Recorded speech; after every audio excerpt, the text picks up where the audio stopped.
If my whole destination is to go left, because left is where $1 million is. But if somebody comes and say, hey, D Hero, let's check out this party over here going right, I'm going to say no, not because I'm mean. I'm going to say no, not because I'm big macho. I'm saying no because my purpose is getting this $1 billion over here that's on the left. And because I'm already predestined to go that way, my mind is to go this way, I am inclined to say no because it does not align with my purpose. Once you know your purpose, once you know your path, saying no becomes easier. Once you know the direction you should be going, it's easy to say no to the direction you should not be going.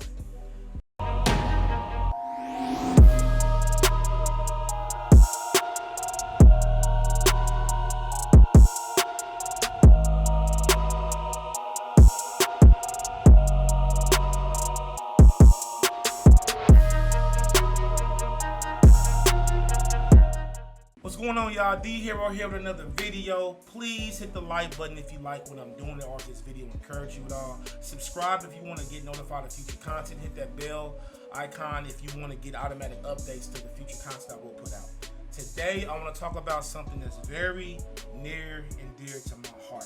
Something that I struggled with in the past. Something that a lot of dudes struggle with. Something that I sometimes still can struggle with if I'm not careful.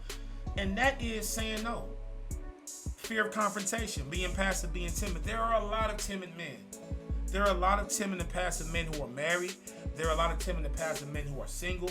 There are a lot of timid and passive boys who are scared of confrontation.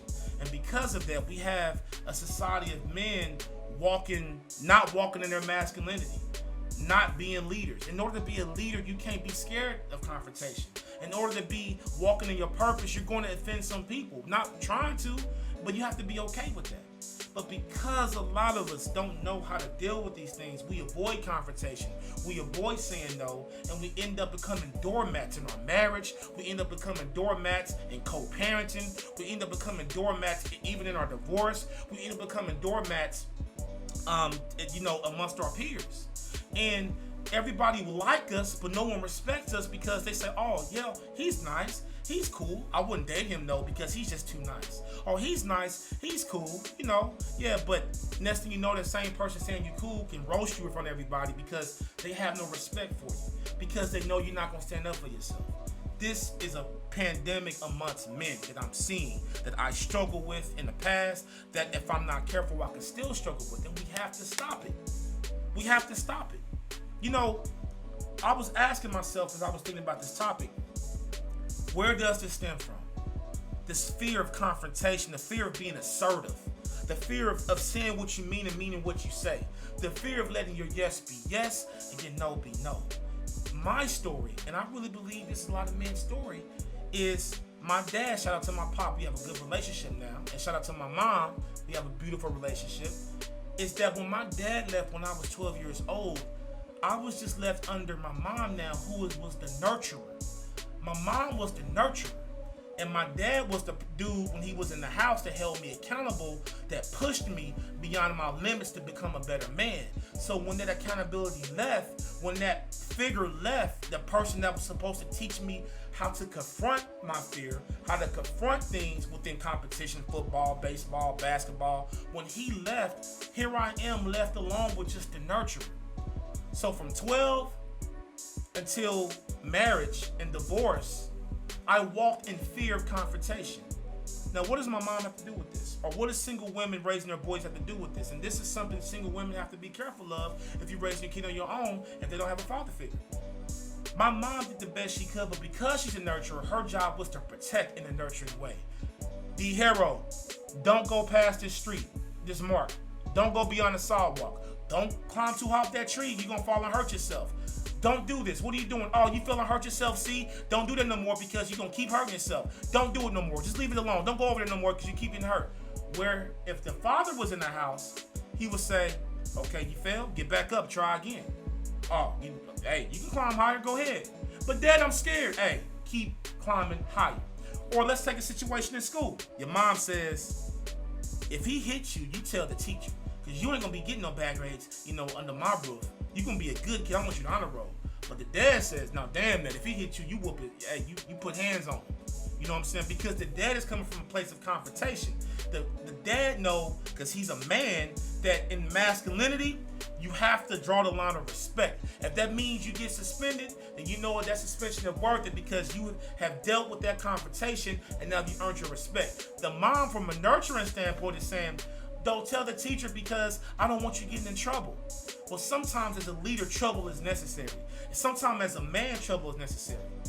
But a lot of us did not have that father figure there to teach us how to deal with confrontation, so we avoid it.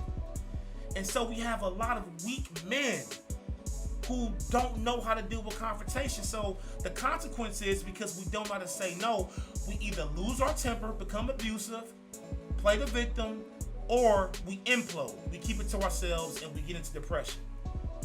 We either lose our temper, we get in depression, all because we just can't say no. All because we can't confront this fear of not being liked, this fear of having a bad reputation, the fear of being looked at as being difficult because we said no. And because of that, a lot of marriages, including mine, have failed because as men, we did not set the standard with our women in dating. We didn't say, yo, no, we don't talk to each other like that in this relationship because no, I'm not dealing with you if we're going to be disrespectful. We gonna talk when you calm down, and then we can have a conversation.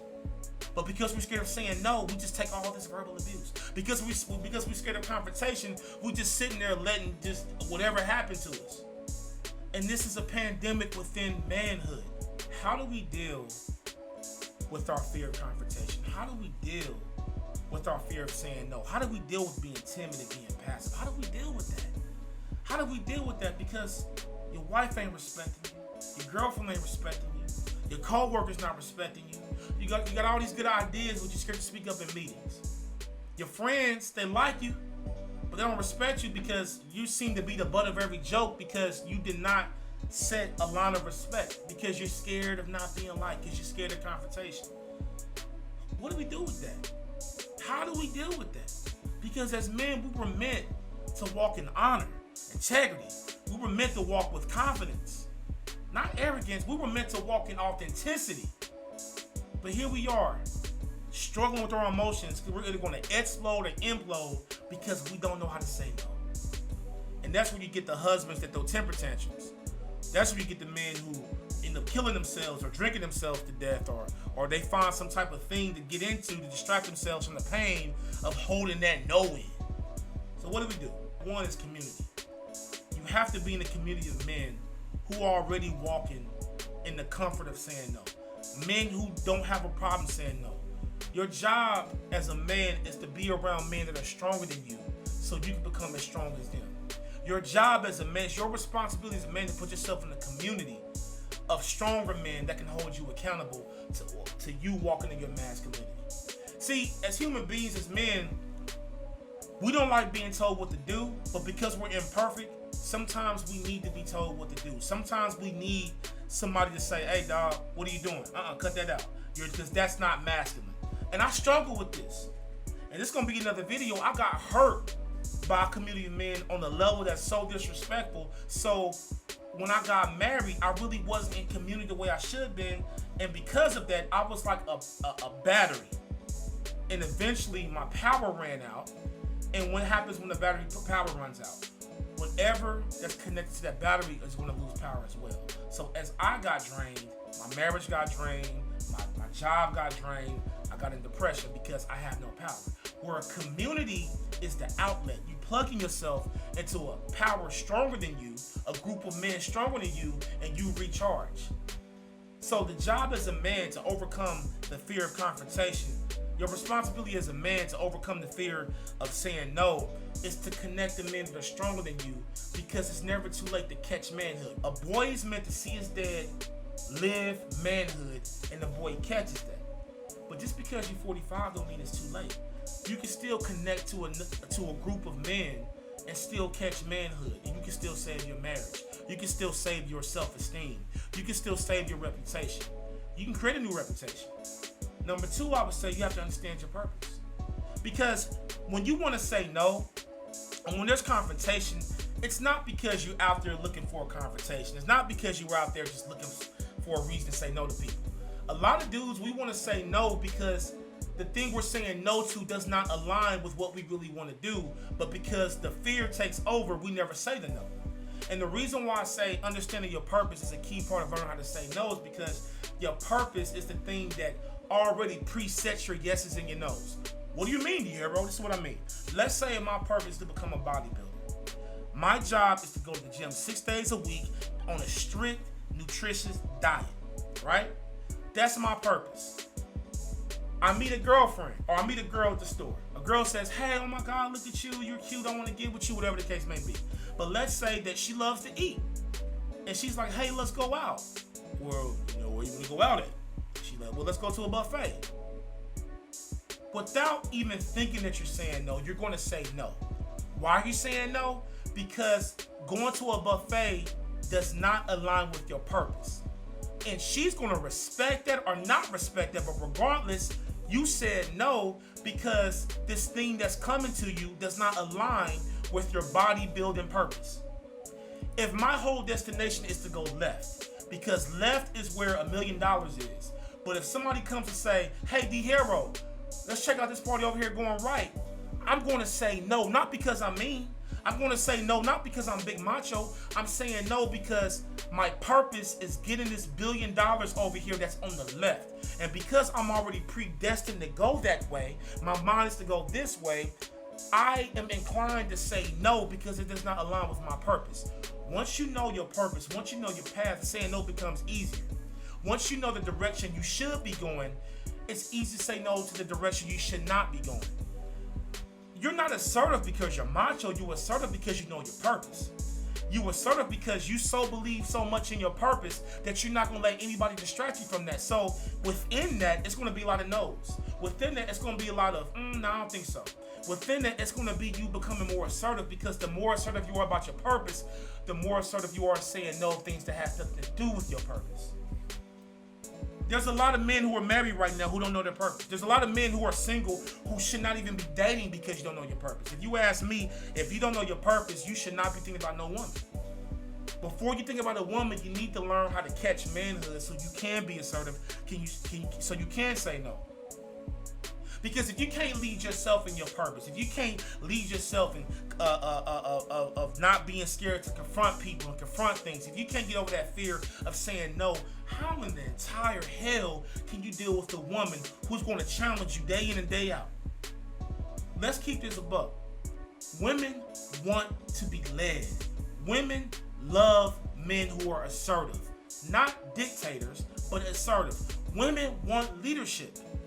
Don't no woman want no man she can run over. As a matter of fact, women test our strength by trying to start stuff with us sometimes just to see if we can handle them. But if you're scared of confrontation, if you're scared of saying no, and if you're the type of dude, happy wife, happy life, I'm a yes man, she's going to end up cheating on your punk behind because you don't know how to say no.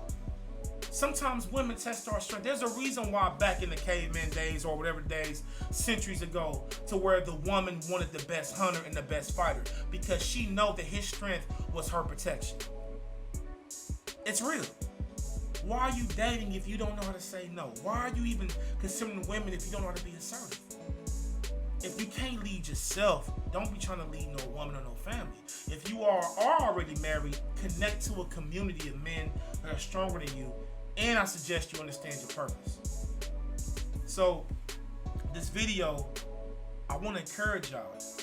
You don't have to stay in that spot. You don't have to be that guy when you say no. It's this long, drawn-out, unnecessary answer. Well, I kind of want to do it, but, maybe, I mean, if you don't mind, then how about next time? No, that's too much, too many words.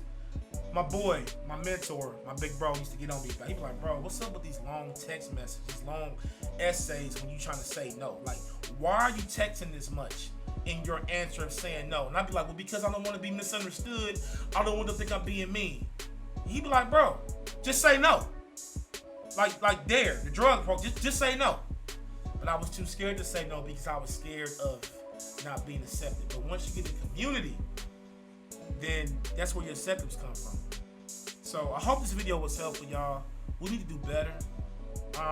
If you grew up with without your father. If you don't know what masculine man look like, please plug into a community of men that are stronger than you, of men who are walking in their purpose, of men who are held accountable and are holding each other accountable.